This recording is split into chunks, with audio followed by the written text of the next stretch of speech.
A very good afternoon, everyone.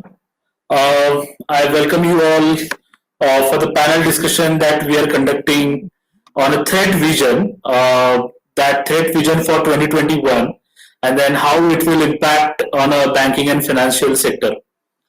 So, as you know, that Indian financial institutions are really evolving, and we have seen exponential growth in digital landscape and payments. So whether in terms of cross-border payments or whether in terms of digital payments, in Indian context as well as in the global context, we have seen that rapid digitization is really taking place.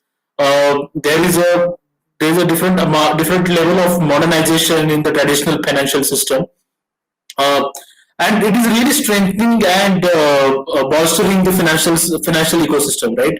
But at the same time, we have seen in not just last year, but from last 5 to 6 years, when we are digitizing, there are cyber attacks which are on masses on the banking and financial sector. Those are very advanced cyber attacks. Those are very sophisticated level. They are using new tools, technologies, and procedures to attack our financial institutions. It is actually a time for us to think about the different strategy and vision to counter this kind of a threats, attacks, and its a motive, right? So discuss the same. I have a very eminent panelist with me today, and I would like to welcome my speakers one by one.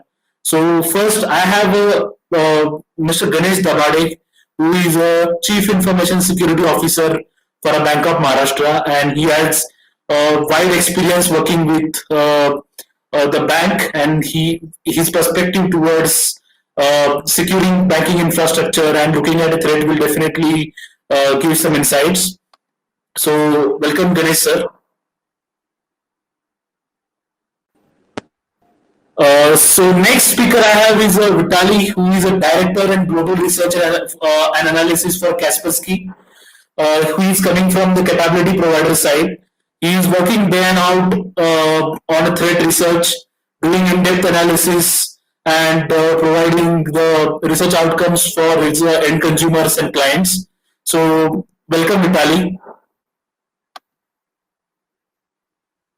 Good day, everybody. Hi. So next, I would like to welcome Sachidal Chakrabarti. He is senior service manager for Swift. So Swift is a large, as we know, the Switch and other financial service provider to the financial ecosystem across the globe. So his experience working with the global customers and perspective towards looking at a threat will definitely add value to the panel. Welcome, Satyal.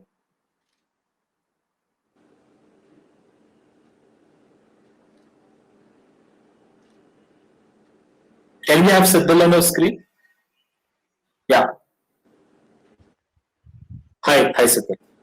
Okay, so I think we are all set. Hello. Hi. Yeah, so we are all set for today's panel discussion, and I'll be moderating this panel.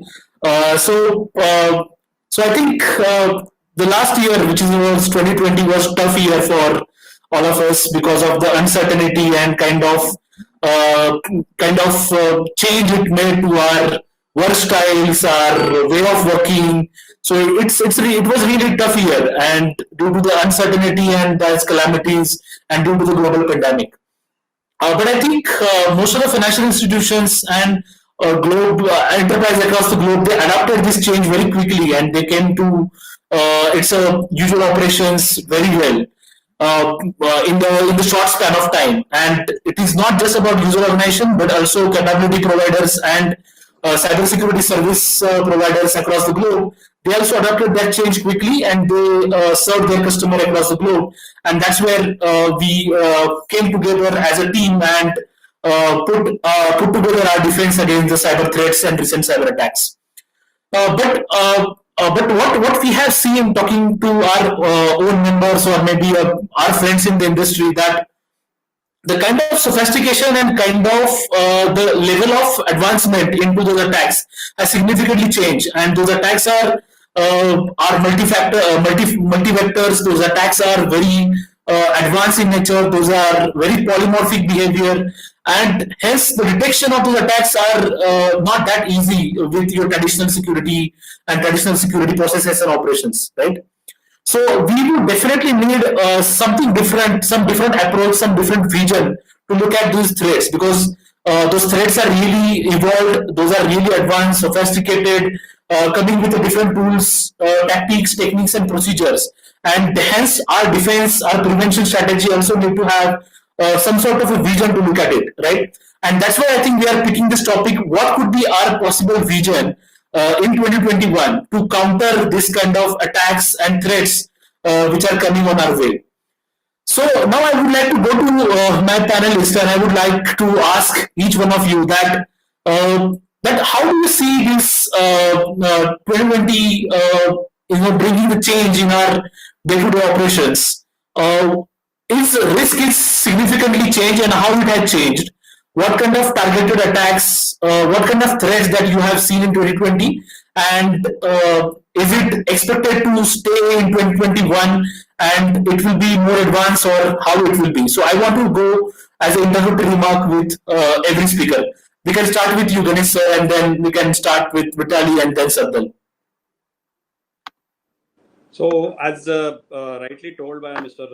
Vivek, so there are so many advanced attack and incidents that have come into light. So, if you could see, there was very famous incident that has happened in the industry, that is a solar wind supply chain attack. Then Twitter hacks of high profile accounts, including former US President Barack Obama account. Then in case of India, just paid data leak. So these are the very sophisticated attacks that have happened. And the thing is that India has faced the highest number of cyber attacks in the Asia Pacific in 2020 after Japan. So and the thing is that the pandemic has given a very opportunity to the cyber criminals, and so they are targeting poorly secured and vulnerable devices and endpoints, and their method of and their focus is very sophisticated, and they have very long-term plans. So this has showed that no company or nothing is immune. So only thing is that we have to be very, very careful while looking at all these attacks, and we have to means there should be mechanism in place to handle or to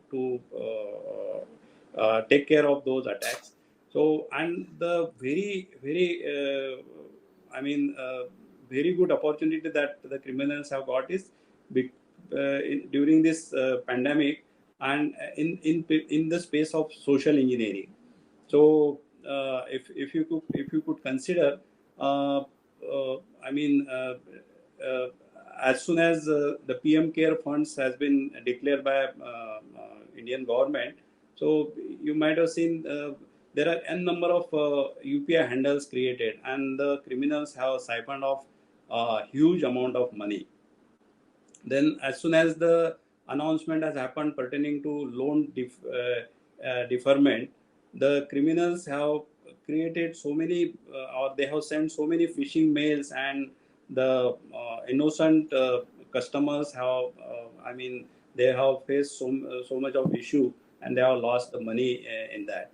Then during the COVID testing time, so over there also they have created so many apps. So the thing is that they are finding the opportunity, and they are grabbing, or they are trying to grab those opportunity, and they are trying to make the money out of it. So the thing is that the organization should have the mechanism to deal with this. So including not only the mechanism to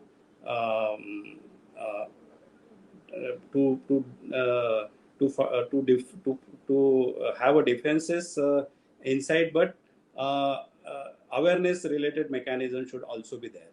So that is what is my submission.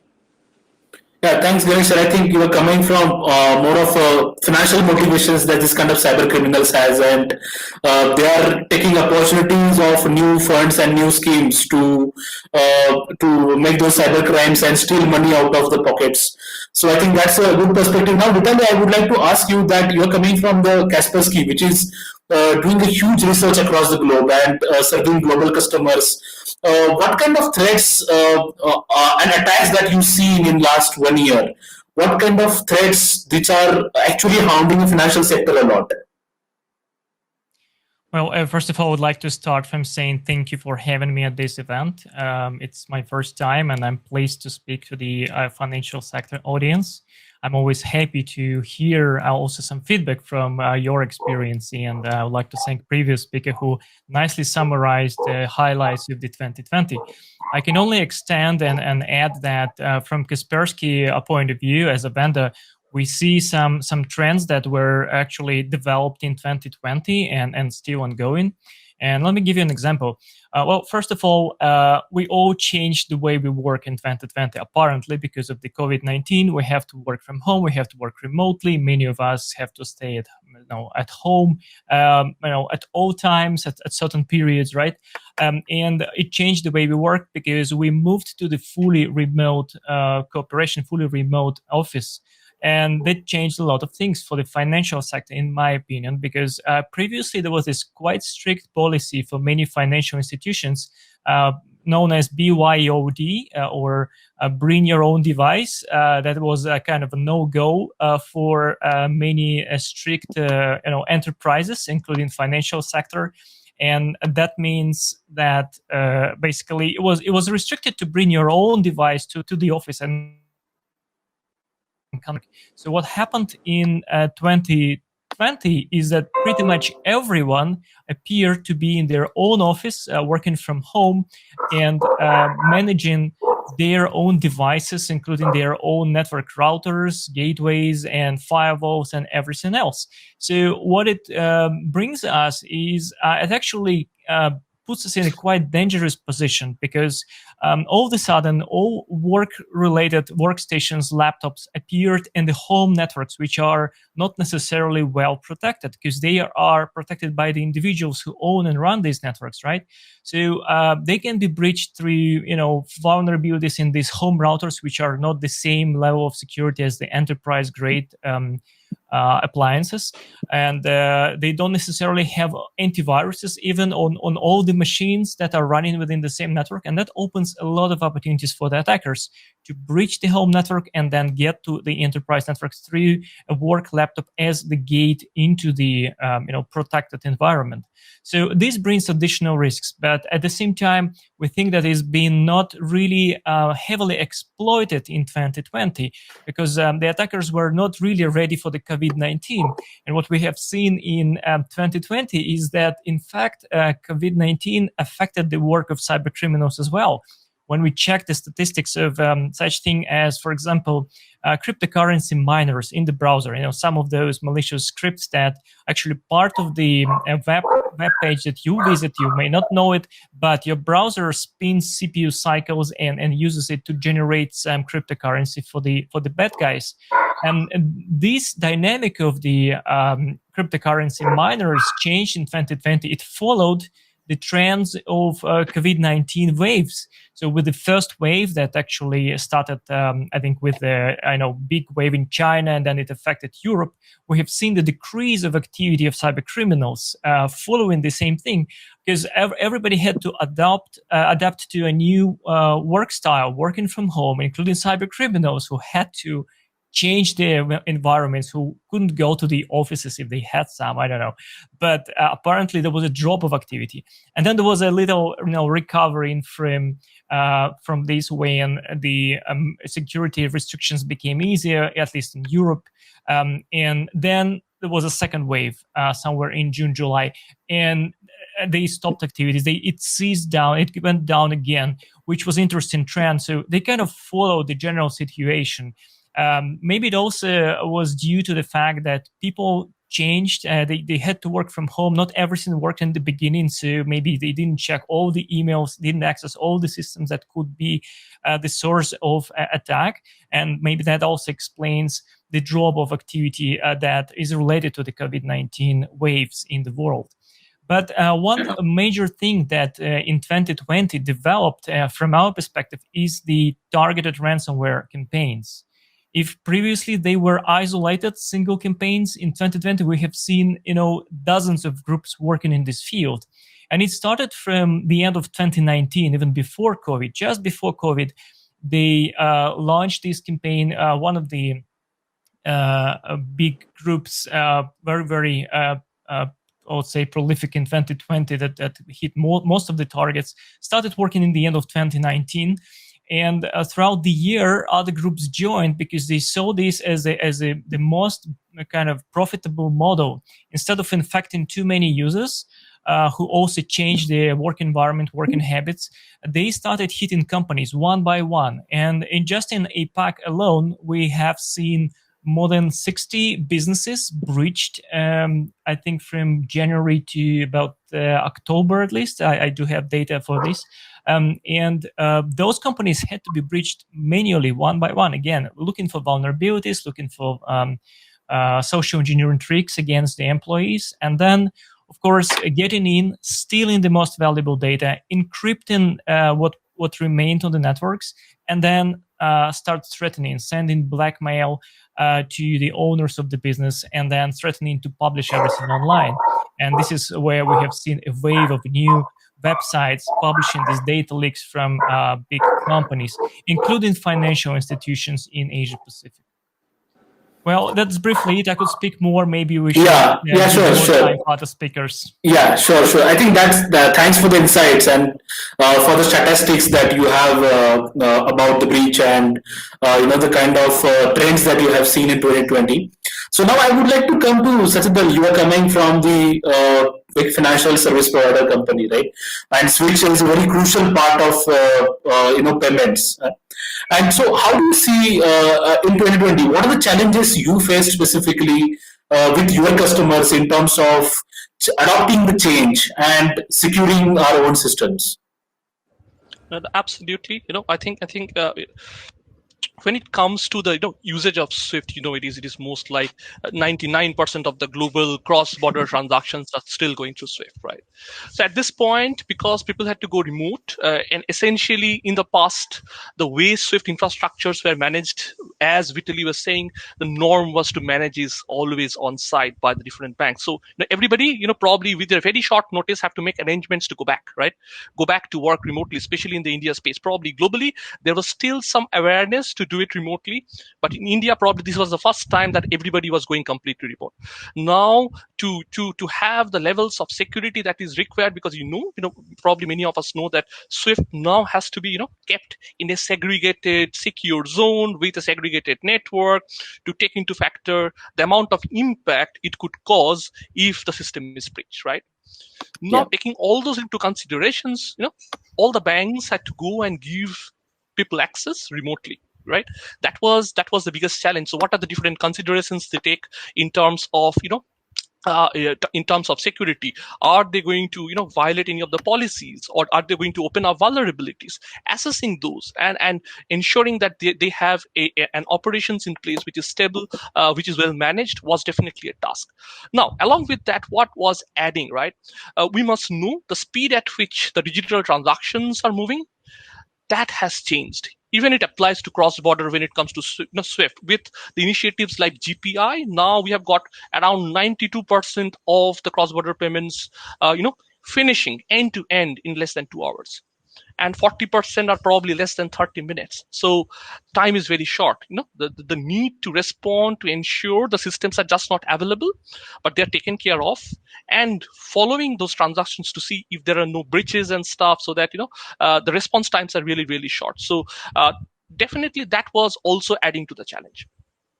On the other hand, the trend that was observed, even before the COVID-19 situations, was that just not the critical infrastructure, the servers and the applications, the perpetrators were trying to find out the weakest link and get in from there.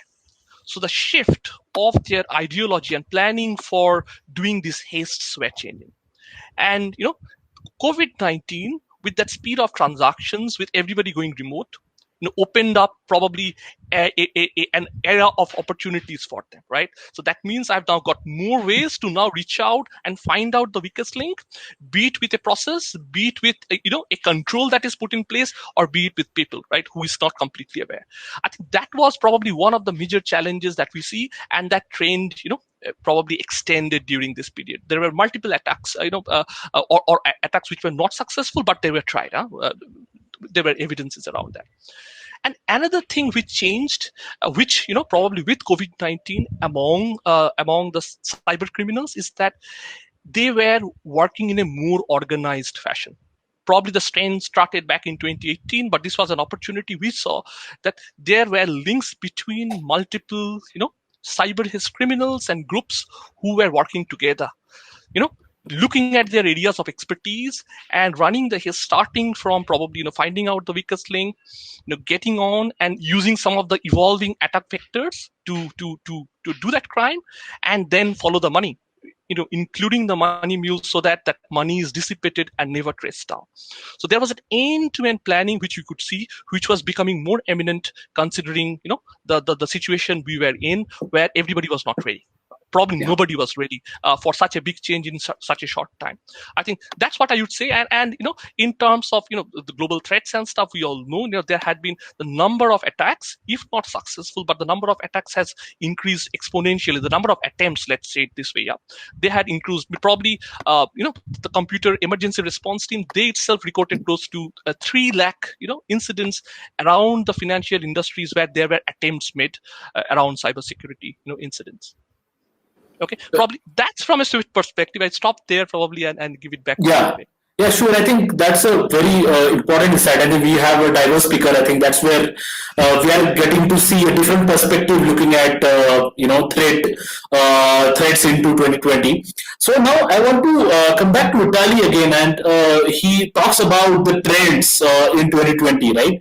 So now I would like to ask you that what are the specific threat actors, and what are those particular targeted attacks that are attacking financial institutions specifically that you have seen under your research, and also give the insight to us that what could be the right strategy for the user organization to combat against this kind of attacks. Right. Well, I wanted to start from just remember this day, particular date, 4 years ago in 2017. I was on stage together with the Swift colleagues of Satodal from Europe, and we were talking about attacks on Swift and attacks on financial institutions through compromise of Swift servers. So this is what the attackers were doing at that time. If you remember this Bangladesh central bank heist from 2016, it was investigated and it was pinpointed to, it was attributed to the Lazarus APT actor, known to be associated with North Koreans. And this threat actor, after 4 years, it's still around, and they are still hitting financial institutions. No surprise, nobody caught them. At least maybe they are working off the territory that is out of reach for the law enforcement, but they are still around, and they are still a major player, probably one of the biggest in APAC for sure, or maybe in the world as well. So it also affected India back then. Some of the financial institutions were attacked through, tools that were used by Lazarus and was attributed to Lazarus. And these guys are still around. One good news, maybe for Satodal and colleagues, that they kind of dropped, idea of attacking Swift. So if you're expecting them to be in your organization and maybe somewhere around Swift servers or Swift gateways, they no longer do this. We stopped seeing reports, maybe because of too many investigators looking into this and law enforcement actions done to try and chase them and find where they are, and also maybe the raised awareness of how financial institutions work. But as a result, this is, I think, good news for all of us. As for the particular AP directors and what Lazarus is doing, because they are actually kind of the meta group, I would say. They consist of multiple different units that are responsible for different targets. Some of them actually do cyber espionage, like intelligence collection, like completely outside of the financial sector. But the others actually generate money. So they steal money, they steal cryptocurrency, and this is the new trend, I would say, because they realize that attacking SWIFT or attacking banking institutions directly to steal money from them is harder because maybe they're better protected, and that's why they started looking for financial companies that work in cryptocurrency businesses. So if your bank, for one reason or another, can work in this field, you are targeted right now. What we have investigated this year, several companies were compromised, including some of those startups that deal with cryptocurrency tokens based on Ethereum.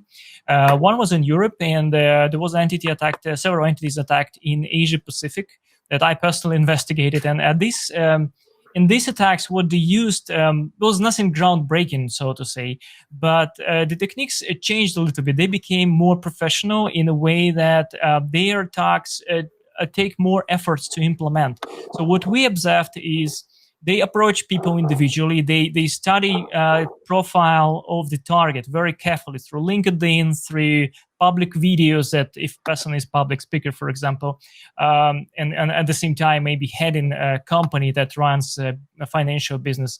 They try to follow you everywhere on the web, on Facebook, everywhere, and they learn like what you are working on, what topics you are discussing within the team. They may join your maybe Discord chats, or they may join wherever you communicate with others. They learn from all these sources, and then they try to send you a very targeted document that will attract your attention, that will be right on the subject that you've been discussing last week.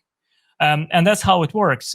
People actually open it, and I talk to people that are technically savvy. I mean, I was just mind blown, because these people seem to be like very professional. They know the subject, they know the risks, but still they explained to me that, well, it was just something we talked about and it looked natural. It didn't look like a threat. It didn't look like one of those spam messages.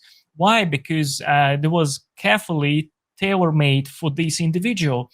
Then they opened the document, and unfortunately they are using Office from 2016. That was for some reason not up to date. And then, boom, vulnerability from 2017 works. The backdoor is deployed on the hard drive. And then they keep running it for, in that case, was about 3 months. 3 months before they launched the actual attack. And the actual attack, why I say was more efforts to implement it, because they have to learn what software that person uses. And then they realize like there is a plugin for Chrome that is used for accessing Ethereum and Ethereum wallets. And the person used actually hardware wallet to access those accounts, which is kind of, in modern world, sounds like a bulletproof protection, because the hardware wallet means all your keys are stored on a separate device. Even if your computer is compromised, they cannot be compromised. But what they did, they patched the plugin for Chrome browser specifically for that individual. And when he made another transaction, they just changed the destination point of the transfer of funds and the amount of funds as well, so that they could transfer everything from his account to their account, the fraudulent account. And he had to confirm only on the hardware wallet. And of course, nobody will verify this hexadecimal long strings, like if they actually match the transaction, because you started it. Naturally, you feel that this is yours. You started it. You don't even need to read all the characters.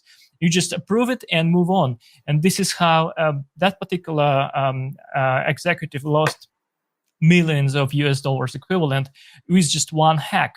And I'm talking just about the single isolated case, but of course there are many others, and we see the same attacks and the same types of documents, very often impersonating other businesses, grabbing all the open source materials and stuffing into weaponizing document and sending to the targets, are used over and over again. And I think this is one of the biggest problems. This targeted approach, tailor-made approach, is probably number one threat for financial institutions.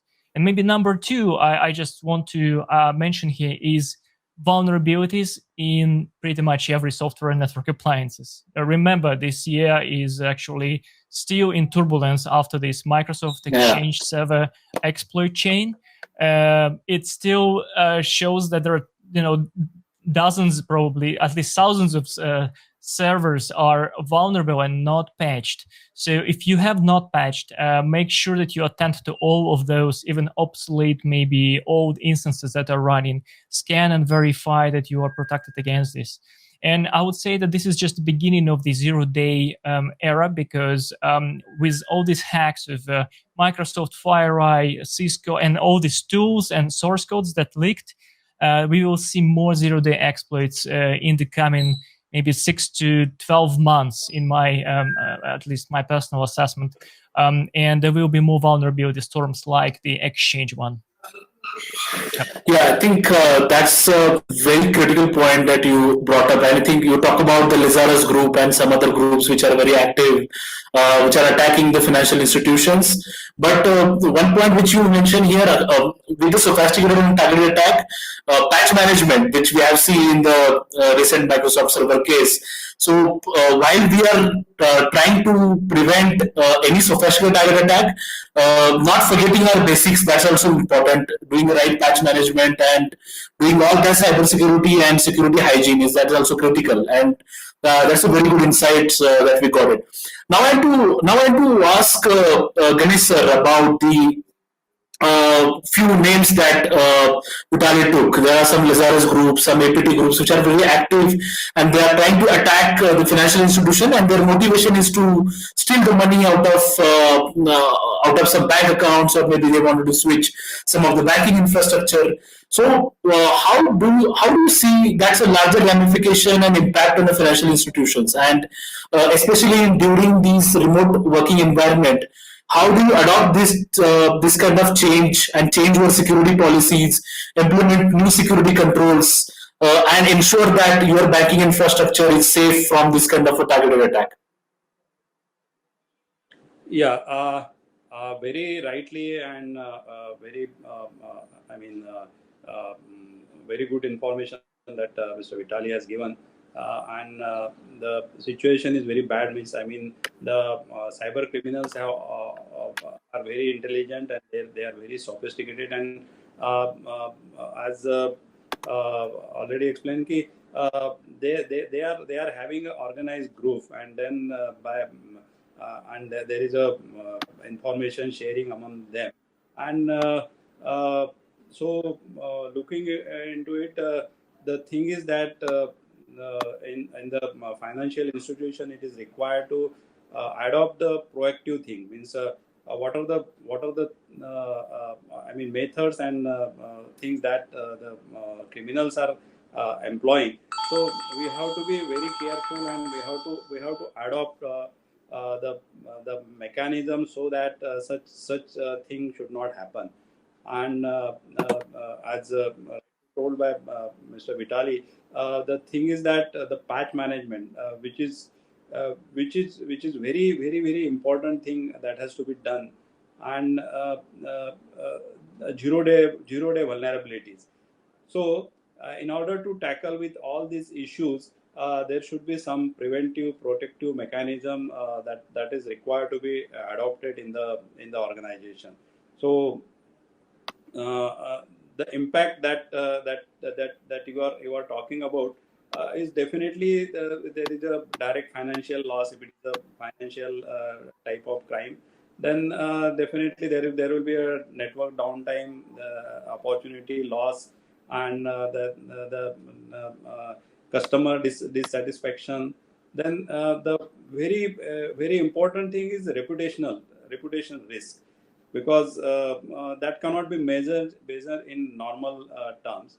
So that is the I think very very bad impact. But the thing is that the financial institutions are learning through all these approaches. And the last thing is regulatory fines. So that is very bad thing. So so these are the risk and impact that are being faced by the financial institution, and the proactive measures are being taken care by the financial institution to fight against all those attacks. So one of the measures that is being taken by the financial institution is that's what I wanted to talk about is cyber security, cyber insurance policies. Okay, but there is a gray area in that. Okay, how much is the sufficient? I mean, the cover of insurance. How much is the sufficient cover? So that is also not certain. So that is what I wanted to submit over here.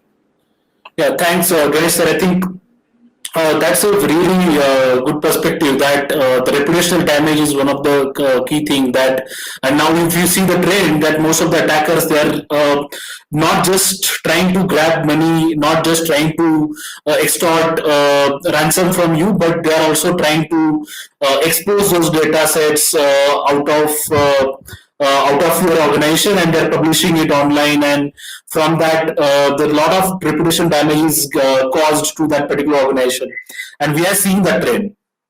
So now I think I want to ask you, Sadhal, that so we have heard from Vitali that what kind of sophisticated attacks and threat groups are active currently, and they are attacking financial institutions. Ganesh sir put the perspective from the banking side, right? What needs to be done and what are the larger impact on the financial institution. But I want to understand from you as well that when you talk to your global customers, in this particular dynamic threat landscape, what organization needs to do differently, or they need to do something what they have right now in a different manner, or they need to do something new. So I would like to hear from you from your global experience. Absolutely. I'll break it into two parts. First I'll talk about probably how we see or probably we need all of us to respond, and the second part is more about a Swift's role in terms of what happened. Maybe take some reference to what Vitali said about what happened after the Bangladesh incident as well.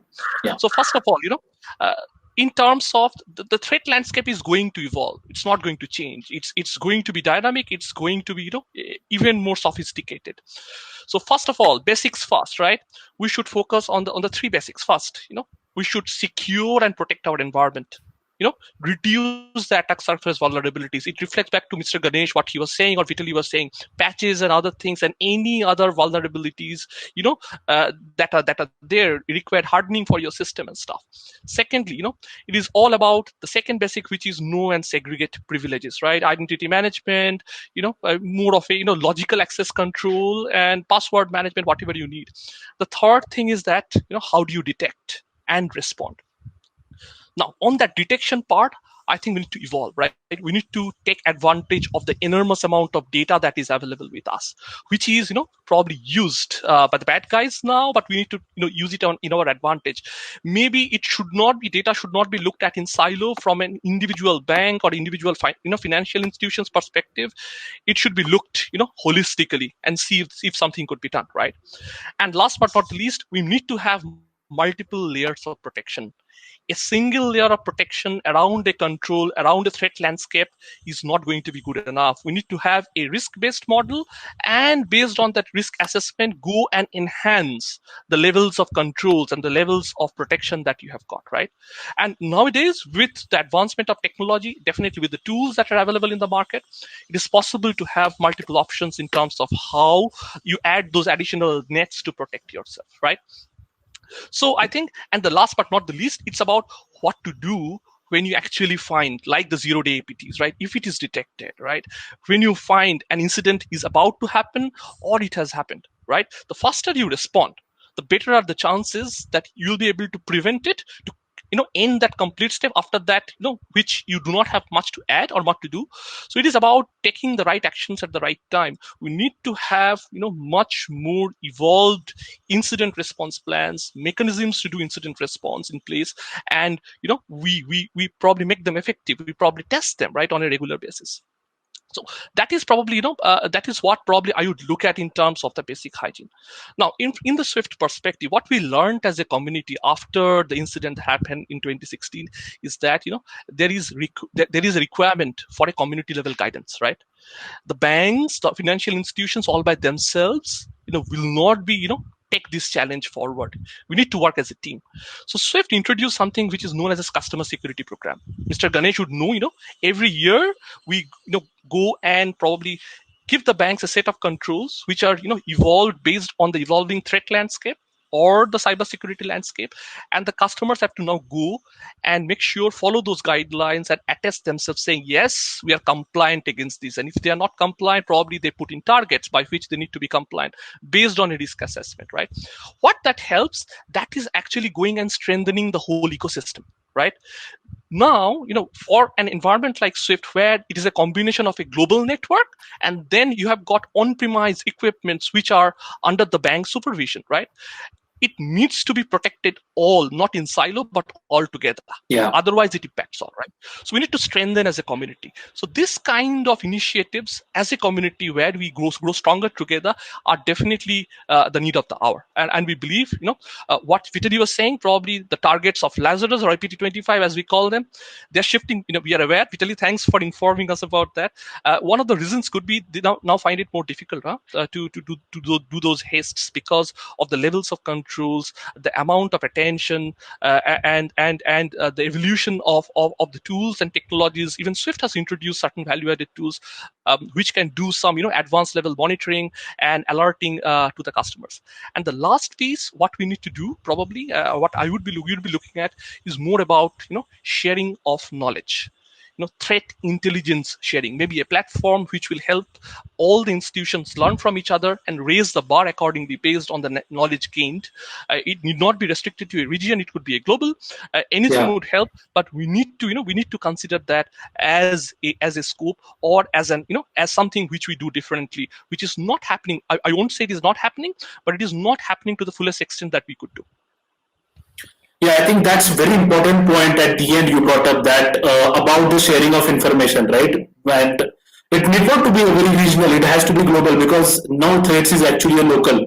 The attackers are not necessary that they are targeting a specific region, but the threats are actually widespread and they are attacking different organizations across the globe. So having the very moving and flexible information sharing across the border, building that consortium and collaboration is actually, I think it's a need of hour.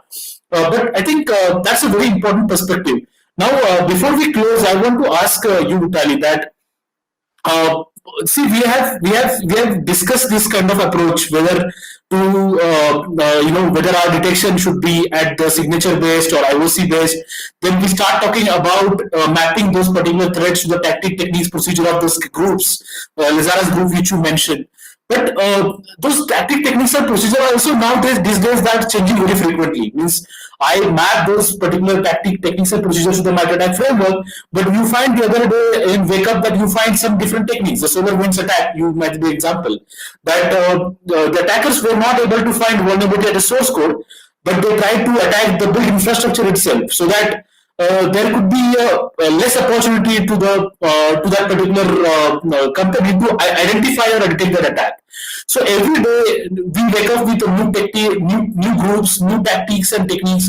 So do you think we need to again go one step ahead and protect our systems? What is your vision on that? Thank you, Vivek, because I didn't actually stop on defense recommendations from our side, and thank you for revisiting this.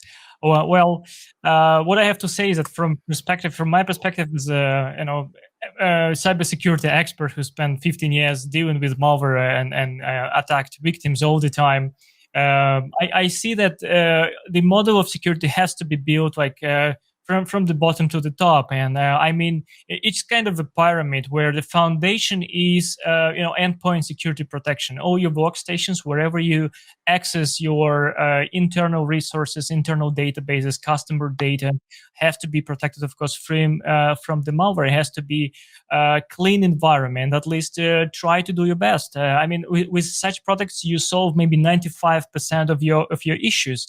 And then you proceed, right? So this is the foundation where you have to start. Then you proceed and you increase the security level by controlling your perimeter, making sure that your patch management is in place and all your systems and all your network appliances are up to date.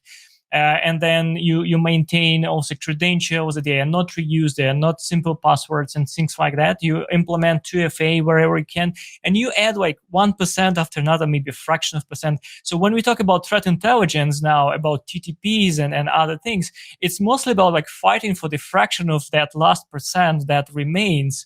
And this is like, maybe it is trendy, but for all those organizations and individuals who haven't passed through the previous stages, I do recommend to look into the foundation first and then proceed and look for any kind of solutions that are on top of that, like cutting edge solutions, because they are actually helping you to cover that fraction of percent that remains from the perfect security, which is of course unachievable in the world. Like nobody will tell you 100% secure system exists.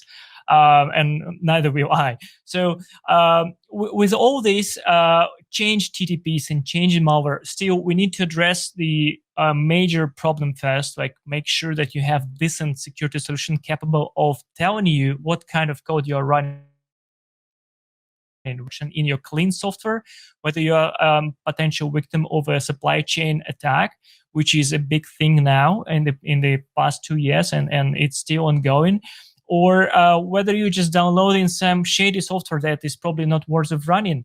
The security solution can tell you that. And then on top of that, you can look into the TTPs. When it comes to particular breach, you do your internal investigation. You check basically what tools are used, what kind of techniques are used. And from this, you build the TTP profile of the attacker. And even if the tools are new, even if they are not detected by TTPs, you can judge, you can see which profile it matches. So at least for Kaspersky customers, we provide a collection of possible profiles that people can explore and see, and then they can guess, like, okay, this must be APT-X or APT-Z, and then they can adjust their security strategy and incident response accordingly, because they know what kind of technologies they use. Are they focused on PowerShell? Maybe we shall enable PowerShell login on all the machines. Are they using Windows Custom Malware? Are they using rootkits? Are they using file infectors? So it's important what TTPs are used in the attack, and that's why we can learn from this knowledge, and that benefits incident response and rightful resolution of the problem. But again, do not forget to work on your homework, on your foundation of security first, and then proceed to this top of the pyramid. Thank you, and stay safe.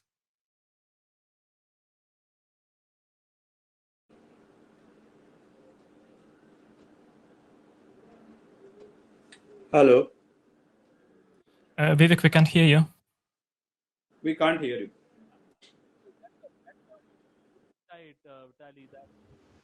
Vivek, we cannot hear you. Yeah, Hello. we cannot hear you. Yes, Vivek. No, it's very low. It's probably it's still coming as if you're speaking from very far, so not very clear.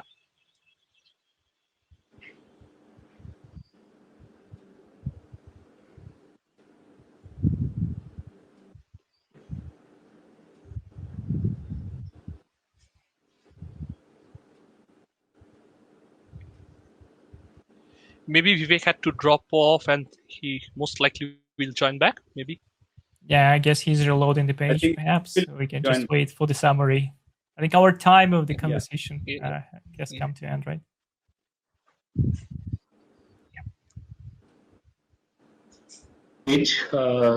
Yeah, so I was saying, Vitaly, I think that's a good perspective that, while we do all these advanced, threat hunting, intelligence sharing, we use cutting edge technologies, but at the same time, staying at our foundations and doing our basic rights, that's also a very important thing.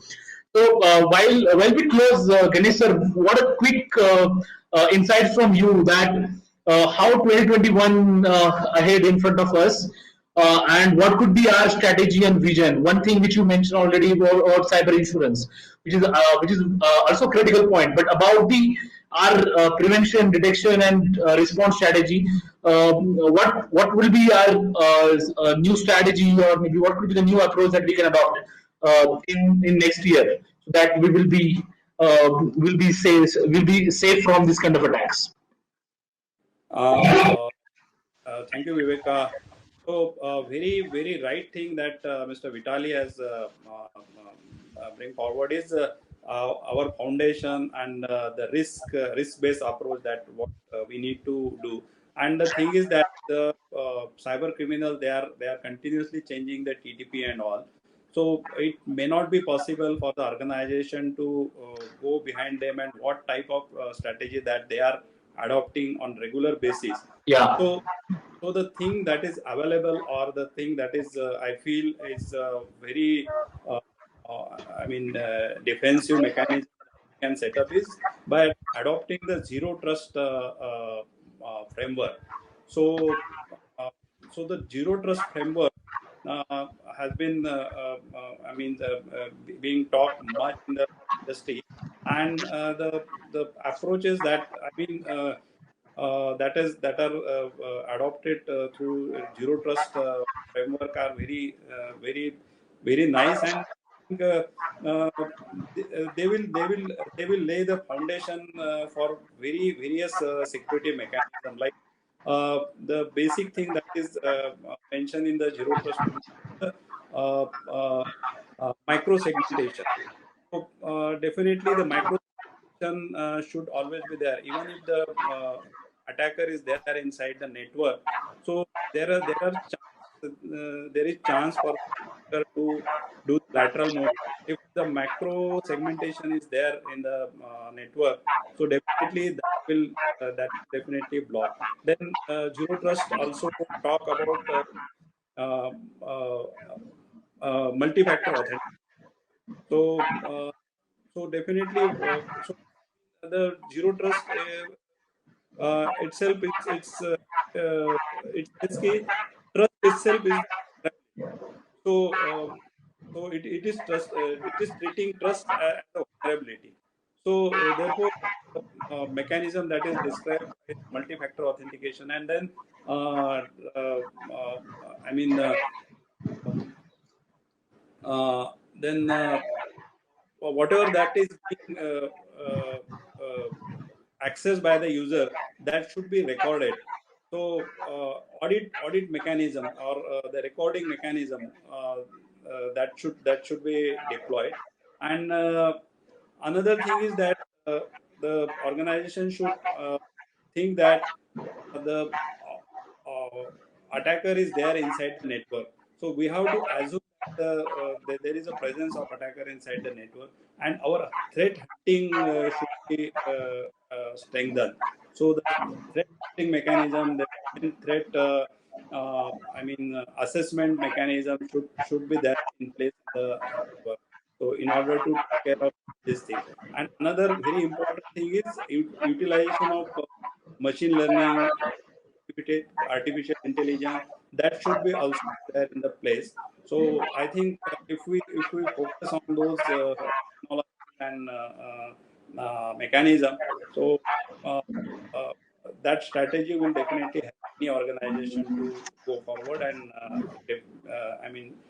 prevent them from such attacks. So, Sandal, quick remarks from you. We are Yes, closing remarks.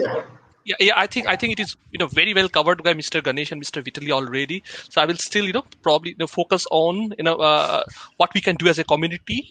If all that could be collaborated in a much better way, probably it will work better for us. Yeah, we have to take advantage of the data, use additional methods, use machine learning, AI to use it to our advantage. And last but not the least, when we talk about community initiatives, having probably a bit of a regulatory organization like RBI floated the idea of an SRO, right? A self-regulatory organization around the banking and financial space. It is time to probably work in that lines with an expedited fashion.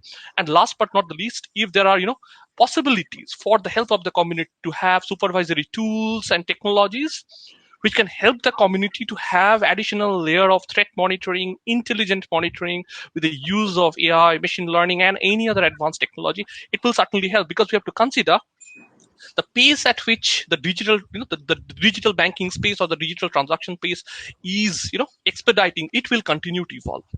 The speed at which the transactions are moving are continue to evolve. The way we are accessing, probably it's also going to evolve. It's going to be more use of IoTs, handheld devices, and multifold ways of not the traditional way by which probably a digital transaction was conducted, right? So taking all this holistically, I think it is time everything is thought in a more organized way, in a more holistic way, and there should be certain community drives and drivers which will help guide all the players, right, including the consumers of the service, including the providers of the service like us. Yeah. Yeah, thanks Abdul, and thanks Ganesh sir and Vitali for the insightful thoughts. I will just summarize. I think it is definitely said that threat landscape will be evolving for sure.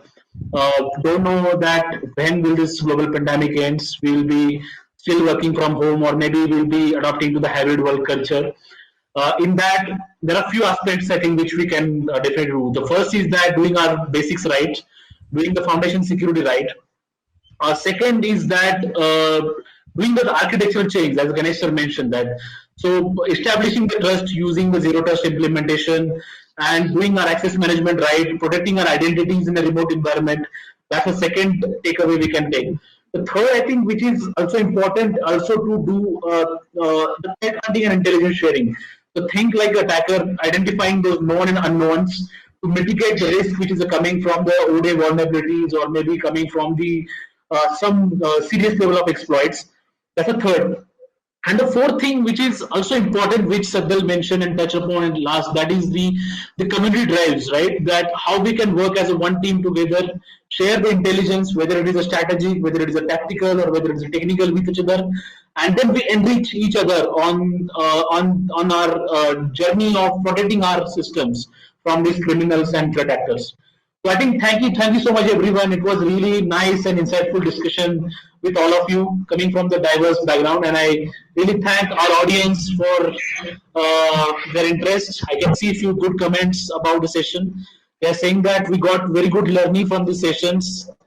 Stay safe. Okay, thank you so much, audience, for listening and engaging with us. Thank you. I thank you each and every panelist. Thank you. Stay safe. Okay, thank you Thanks, everyone. everyone. Bye. Stay safe.